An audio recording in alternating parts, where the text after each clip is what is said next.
Hello, and welcome back to the Avoiding Average podcast. My name is Susan Gates, your host, and today it's a special episode. Well, one, I've been playing around with the idea of doing more solo episodes, and so I'm gonna try to continue to do these and have them launch every Sunday, and continue on with like the interviews and the astrocartography case studies and whatnot, and then have those on Wednesdays. These will kind of just be supplement because I feel like there's a lot that I have to say now after many years of hiding behind the fear of what are other people going to think of what I have to say, and I'm kind of done with that. And so today is also special because it is Sunday, June 15th, and it's my birthday. I am 36, and I am really excited. One, partly because I'm finally out of my 12th house perfection year. It's been a year, y'all. But also because I don't know, I think there's a lot of exciting things to come. Yeah. So what I wanted to do for this episode is share a little bit about some of the things that I've learned along the way at the ripe old age of 36. um, it's crazy to me to even think that I'm that old, to be completely honest. But at the same time, this past year feels like it has just flown by. Um, for anyone who doesn't know, I had my daughter last year, and her birthday's coming up in a few days. And so juggling life with a 3-year-old and then a baby has been a lot. And there have been a lot of changes too that I'm really excited about and happy about. And so I think I'm optimistic about the year to come. And even though there's a lot of stuff going on in the world, I know that there is so much more to look forward to as well. And so one of the things that I wanted to do today is share 36 lessons that I've learned before I turned 36. And funnily enough, I think a lot of these were actually emphasized in the past year. And that was really my goal when I was putting together this list, is like, okay, what have I actually learned this past year that have really kind of stuck out to me? So I'm just going to go ahead and start sharing these. If there's any that you hear and would like some more insight or more background on, um, feel free to pop it into the comments or send me a DM or whatever. And I'd love to expand on any of these things because I think that there are a lot of valuable things learned and gained through the experiences that led up to these learnings. And I might try to do a little bit of a background on some of them just because I think context always helps. But I also don't want this episode to be like forever long. So we're going to try to speed through. So my 36 lessons before 36.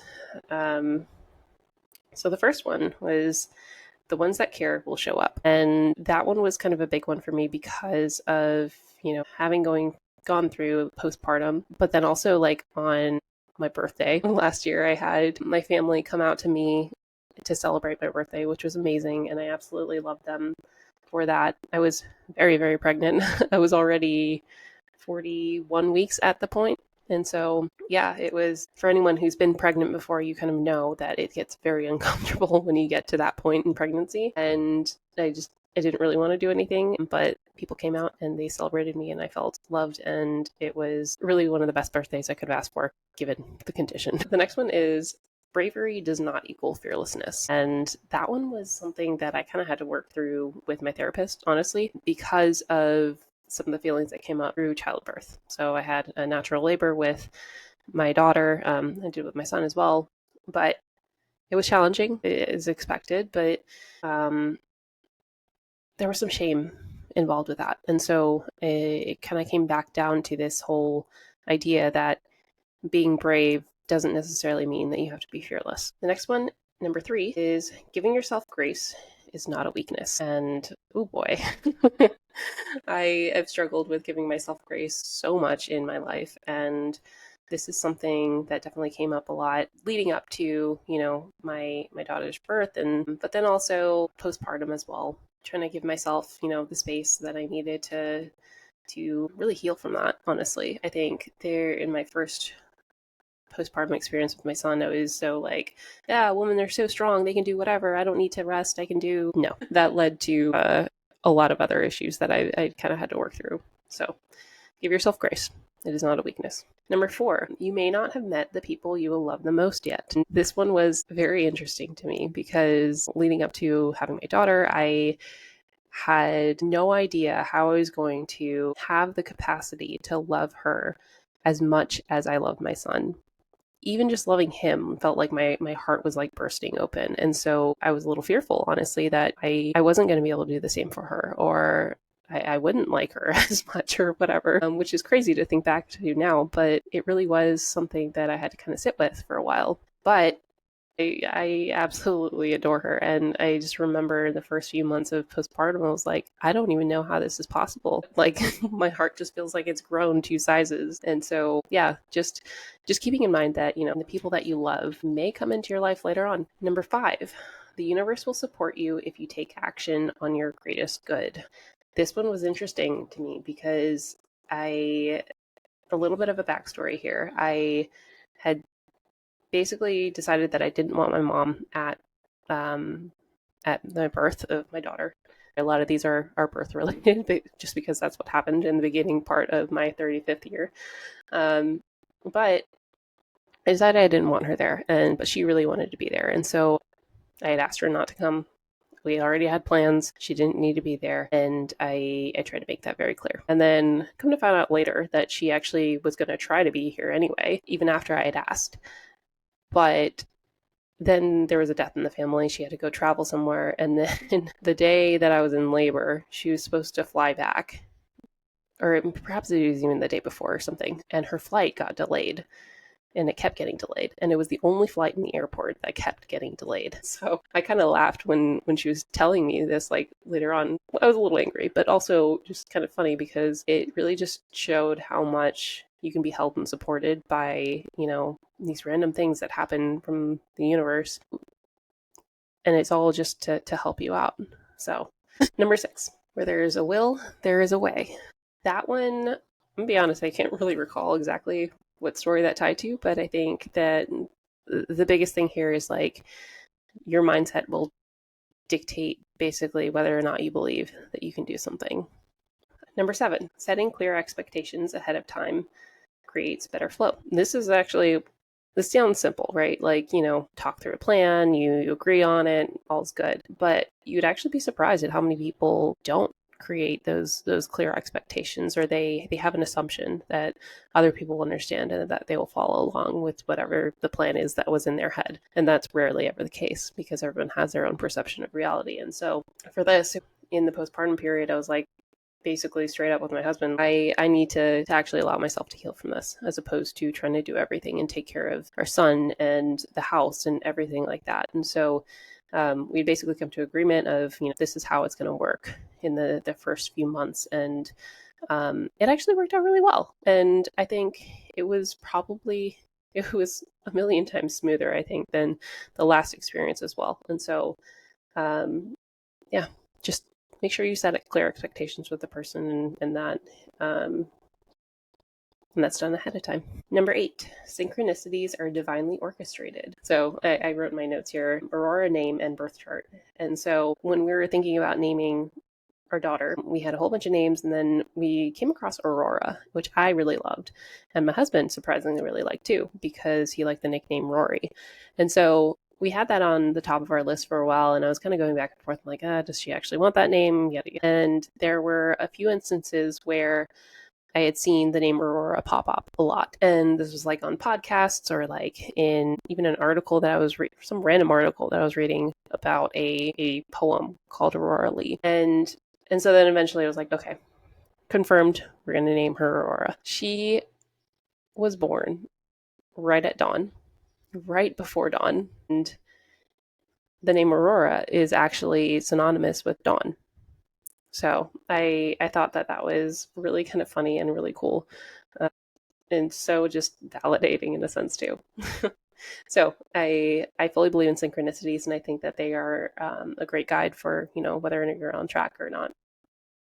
Okay, so next, excuse me, number 9, trust your gut about people. This is actually a lesson that I've been trying to become a little bit more trusting of. I I think a lot of the times I have an initial feeling about somebody and then I'll just override it, or I'll be like, ah, no, I'm just being whatever. And I think most of the time my initial instinct tends to be correct about that person. I'll give you an example. My mom was trying to go on some retreat or something, and like the retreat leader just, I don't know, I got like weird vibes from him when I saw his picture. And come to find out later that this guy is actually like very ego driven and like completely just off the spiritual path in a sense. And I don't mean that like he's not spiritual at all, but more in like the things that he does is not spirit led.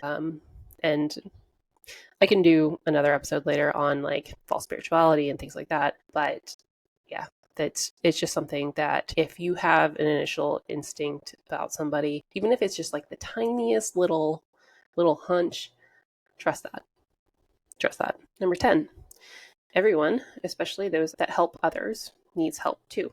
Yeah, this was a big one for me specifically because I really have a hard time asking for help.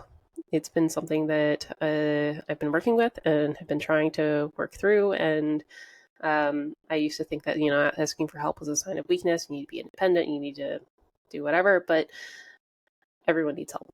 No one can do everything by themselves. And so for me, I think it's been helpful having a lot of family around and just being able to lean on them for support when I needed help. And I think that everybody needs it. Everybody needs somebody to lean on from time to time. So don't be afraid to ask for help, especially if you have Chiron on your descendant like me. Okay, so number 11. Most people can advise on what they've seen before. If you're here to innovate, no one can tell you where to go.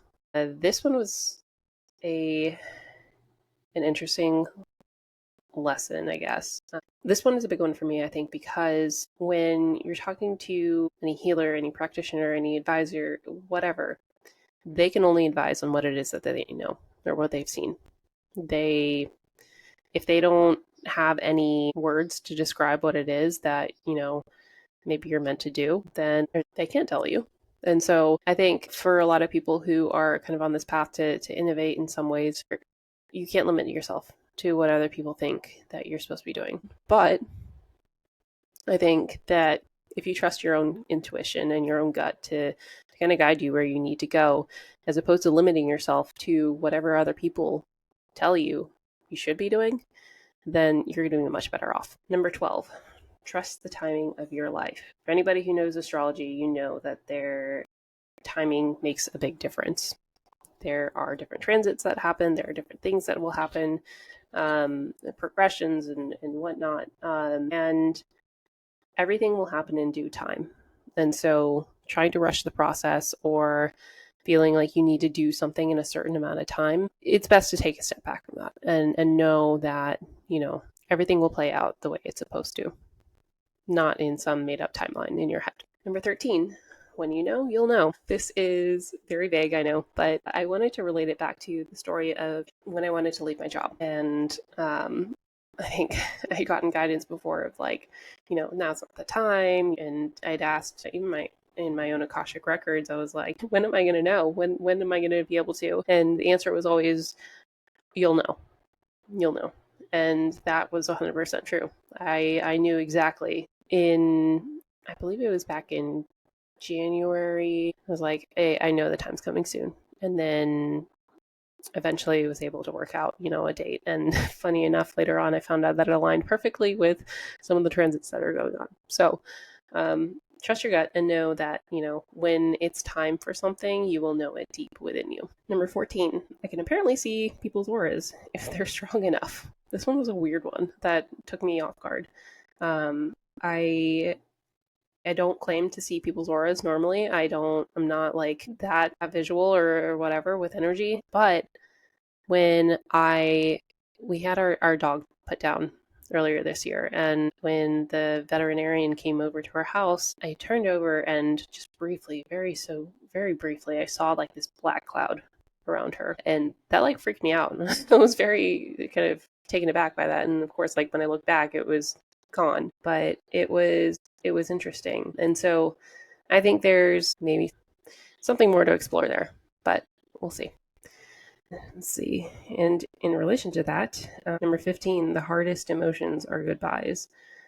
Yeah, that was a really tough time, and took a lot of time beforehand and afterward to process some of those emotions. Number 16, my first baby, Gus. He was the dog that we had to put down.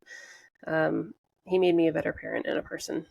And I wholeheartedly believe that. I think with him, I started to understand how raising someone or something can influence how they go about the world. And that, I think, made me more conscious of my actions and of how I can, the impact that I have on others. Number 17, my worth isn't attached to a title, it's what I believe about myself. Um, I struggled with this a lot when I was younger, about trying to achieve a certain title, trying to achieve some name for myself in a sense. But it honestly didn't matter. Like toward the end of my corporate career, I'm like, I don't I don't care. I don't care anymore. Like I if I honestly believe in myself, then that is far more important than whatever title somebody else decides to give me. Number 18, imposter syndrome popping up is a good thing. It just means that I'm expanding. And I want to throw in like this caveat, like if imposter syndrome is consistently popping up and derailing you, then that's not a good thing. But if you're getting these feelings of imposter syndrome popping up, then that just means that you're pushing yourself outside your comfort zone, which is a good thing in my opinion. Number 19, just do the damn thing you want to do, no matter if it's imperfect. Perfectionism. It gets me all the time. But I think I think back to the first podcast episode that I put out there. It was not great. I will wholeheartedly say that if you want to go back and listen to episode 1. But I knew that I had to do it, and so I did it, and I know that, improvements will come along the way and it'll get better just as I go. So yeah, if there's anything you've ever been on the fence on, just do it. Just do it. You can refine it later. Number 20. There's a reason why pride is a deadly sin. Ooh. Okay, so this one. I have been confronting a lot of shadows this past year, and pride is one of them.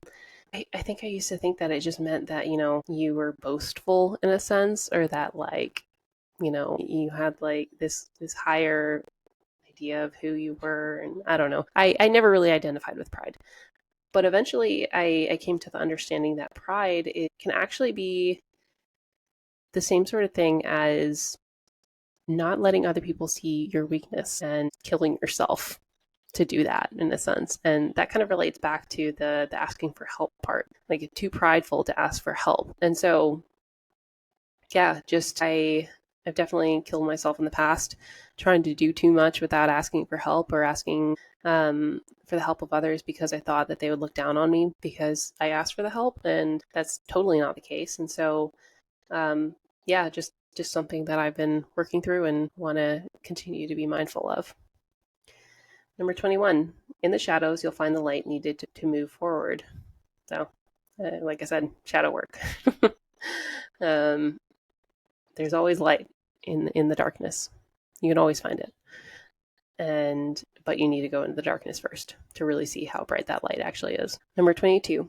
Fear of the unseen is no different than fear of your own shadows. Yeah, so this one's another one where I've had some experiences where I felt like I've sensed spirits nearby and whatnot, and I've always kind of shut it down because I was scared. I used to get really freaked out by ghost stories and scary movies and things like that, and those things always haunted me in a sense. And so any chance of that happening near me, I was like, nope, don't want it. Do not want it. But the other day I kind of had this moment where I was like, wait a second. Now, how is that any different from me like diving into the depths of my shadows to confront some of the demons that I have inside? And so still something that I'm working through, but just something to consider. Number 23, your passions are clues to your purpose. Things that you enjoy, things that light you up. Those are your gifts. Those are the things that will make you feel like you're living a more purposeful life. And so lean into those passions, know that it's unique to you, and that's totally okay. Number 24. Life will not serve you what you're not ready for. Make sure you can handle it first, and letting go of control is key. Yeah, so this one actually came from one of the podcast interviews that I had with Stephanie, and I'd heard it before, but I think she phrased it in a different way that made it really click. In that, your nervous system can only handle so much. If you're not there and able to match that energy, and hold that with your nervous system in the current state, then you're not going to get that in your life. And so being sure to allow yourself the time and space to really accept that into your life and have the energy to do that is necessary. Number 25, you got to walk the walk, not just talk the talk. Embodiment, basically, here. I tend to collect a lot of knowledge and did not do such a great job of embodying it. I could tell you about most things, but in practice, there was a lot that I kind of missed. And so some of the things over the past year has been, going back to embodiment and working on doing the things that I know are helpful. Number 26, shoot your shot. You never know where it'll take you. There were a few interviews that I've had that I was like, yeah, there's no way that they're going to accept, but I would really love to have them on and I would love to talk to them. And so I just have been more open to taking chances and asking for things that I may not have done before, but it's an opportunity. It's a learning opportunity. Even if they say no, then you didn't really lose anything. Number 27, you can either complain and or make false promises to do better, or you can just do it. This one was I deal with a lot of anger issues, and with little kids, they tend to trigger me, my kids specifically. And I've been working through a lot of that anger, and anytime I would yell or whatever, get really angry, I would always apologize and want to try to make it better. But I felt like it was starting to become a common thing where I wasn't actually doing anything to actually help myself get into a better state so that I didn't have these big blowups. And for me, that was, finding a good outlet for that. Going into being a stay-at-home mom, you're around the kids a lot more often than you were before. And so the me time is limited and the ability to take care of yourself is limited. And so that's where the gym came in. And so we went ahead and signed up for a gym that had a kids club and works out. And now it's like, I won't say that I'm like calm all the time, but it has helped significantly. So that's just an example of how I actually did it. Number 28, you are just as worthy as anyone else. Self-worth. Number 29, no matter how successful or happy other people seem online, they are struggling too. It is very rare for a lot of people to post some of the more vulnerable content or share everything that's going on in their lives. I think just thinking about the people that I know personally in my lives and what they share on social media versus what they're actually going through, two completely different stories. And so just know that, what people post online is not everything, and you should never try to aspire to be like someone when you don't know the full story. Number 30, other people aren't going to believe in you. You have to believe in yourself first. I feel like that one's pretty self-explanatory. Number 31, don't be afraid to say the thing. You never know how it may help others. AKA trust your voice. I think this kind of comes down to a lot of the readings that I've had where it has just been, I kind of just talk and then let the thing be said. And I used to doubt that or criticize that a lot and not really trust it. And I think what I've seen though is that a lot of what I end up saying actually resonates a lot. Number 32, you cannot pour from an empty cup. So that's another part of the self-worth and self-care that I've been working on. Number 33, your habits need to change before you can step into your best self. Your best self has certain habits. And if you're not doing that right now, then you're not going to get there. And so little by little, you can make the change and get there. But that is just something to think about. Number 34, having others to be accountable to is helpful, but the only person to be worried about letting down is yourself. I think it's helpful to have accountability partners and people that, you talk to keep you motivated and whatnot, but they can't be there with you every day. So if you think about how you would feel at the end of the day, is that something that you actually want to continue to feel? So be accountable to yourself first. Number 35. Fear of getting in trouble is giving your power or sovereignty away to someone else. The whole fear of authority thing has been a big theme this past year, and I've always been fearful of getting into trouble. And so to me, I think there's kind of been a big shift where, I may get things wrong. That's okay. But I'm not going to let that fear stop me anymore. And then the last one related to the gym and what I'd kind of talked to you about earlier was, and this was probably one of the biggest things that I've noticed, is anger is sadness in disguise. And what I mean by that is I'd often had a lot of experiences where I would get really, really, really angry and just rage and just, let that anger out or come back to it later and realize that it was just sadness all along. Sadness for not being seen, for not being understood, for not being heard, or being cared for, or whatever. And it reminds me that anger is one of those emotions that a lot of people, they don't accept or they don't like. And I've been on this journey of accepting that anger, accepting that rage. And I think that is a completely healthy thing to do for people. And because there's more to it behind that. There's a reason why you're angry. And uncovering that reason ultimately helps in the healing journey. So that's all of them. I know that was kind of longer than I was expecting, but hopefully maybe there were some tidbits of wisdom in there that you picked up on. And I would love to hear what y'all thought, if any of those resonated with you, and if there's any that you want me to expand on anymore, I'd be happy to do that too. So that's all that I have for today. And I thank you all for listening. I really do appreciate it. And I hope that you have a wonderful rest of your day. And happy Father's Day to any of the fathers out there listening. As always, I would appreciate any likes, subscribe, shares, and whatnot if you found this helpful. So thank you all. And I'll see you again in a little bit.